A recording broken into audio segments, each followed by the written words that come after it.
everybody, it's Mike Frieder here with On-Call Compliance Solutions, and I'm back with another compliance tip of the week. Today we're talking about DFARS, NIST SP 800-171, and CMMC Control IA.L2-3.5.9.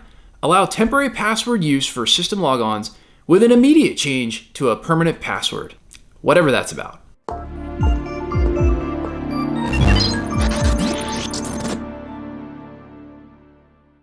So hey, if you're a defense contractor who's feeling overwhelmed, tired, and alone, or just dangerously close to printing your passwords on Post-it notes just to survive all of this DFARS, NIST SP 800-171, and CMMC madness, take a breath. You found your people right here at On-Call Compliance Solutions, where we help turn you into your company's on-call compliance hero. Let's jump into it. So, what is IA.L2-3.5.9 actually all about? Well, this control is all about temporary passwords. Think of them like those one-time hotel cards.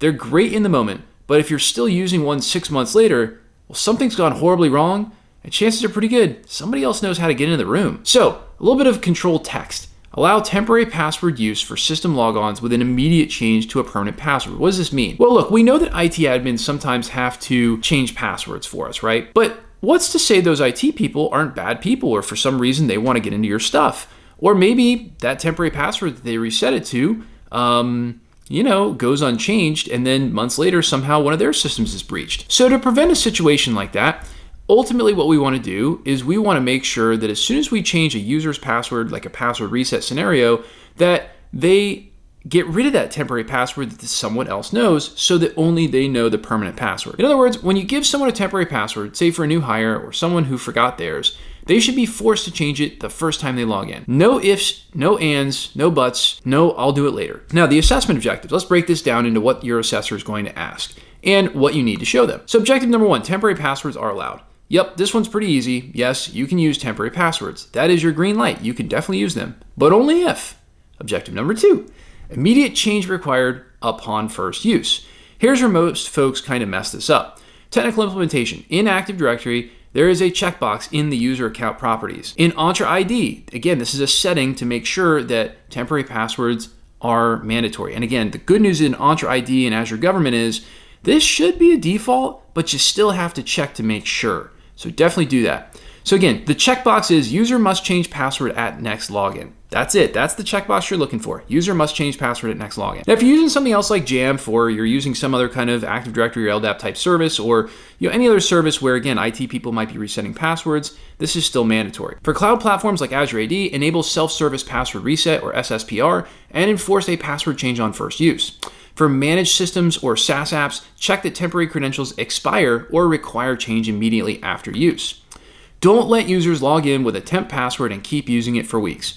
If they can skip the change prompt, that's a red flag and you're going to fail this assessment objective. Now, let's talk about the documentation you're going to need. Your access control policy. Of course, anything related to logging in is probably going to go in your access control policy. So it needs to mention use of temporary passwords. It needs to mention that it's mandatory that the user resets the password on first use. And it also needs to state who can issue those temporary passwords, IT admins and things like that. Again, I know you're like, but the system does it by default, or maybe we've got the system set up. Doesn't matter, because at the end of the day, you're being assessed, and an assessment needs evidence. Evidence equals documentation.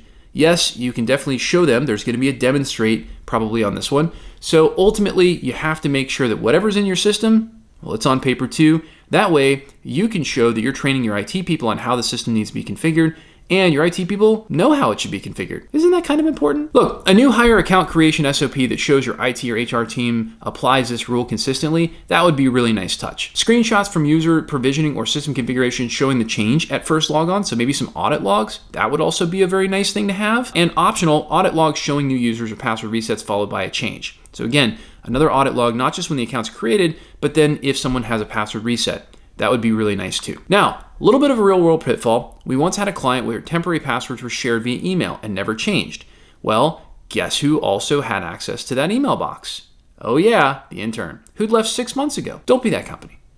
Don't be that company. Let's make sure your user accounts are actually secure. Otherwise, what's the point of a password? Now, passing the CMMC assessment. Here's what the assessor wants to see. You allow temporary passwords, that's okay, but you enforce immediate change. Your policy says so, your systems enforce it, and you've got the evidence to prove it. i.e. documentation, and maybe even some audit logs. And if they ask for a walkthrough, be ready to create a test account and show that it prompts for a new password immediately. Final checklist for IA.L2-3.5.9. Here's a requirement, right? Using temporary passwords, policy approved, required change on first use, system setting configured, document it, SOP and screenshots, and prove it works. Test user or audit log live during your assessment. And hey, if you're still beating your head against the wall trying to figure this stuff out, and maybe you've never even heard of some of these SSPN settings, you're not alone.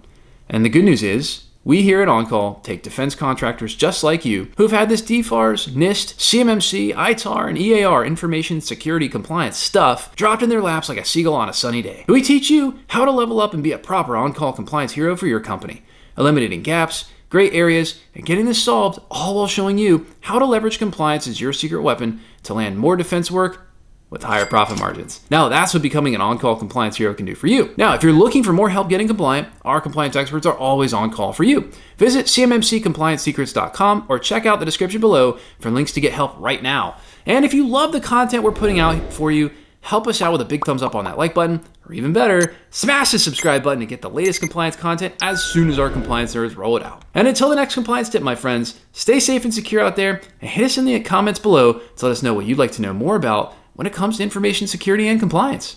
I'll see you on the next one.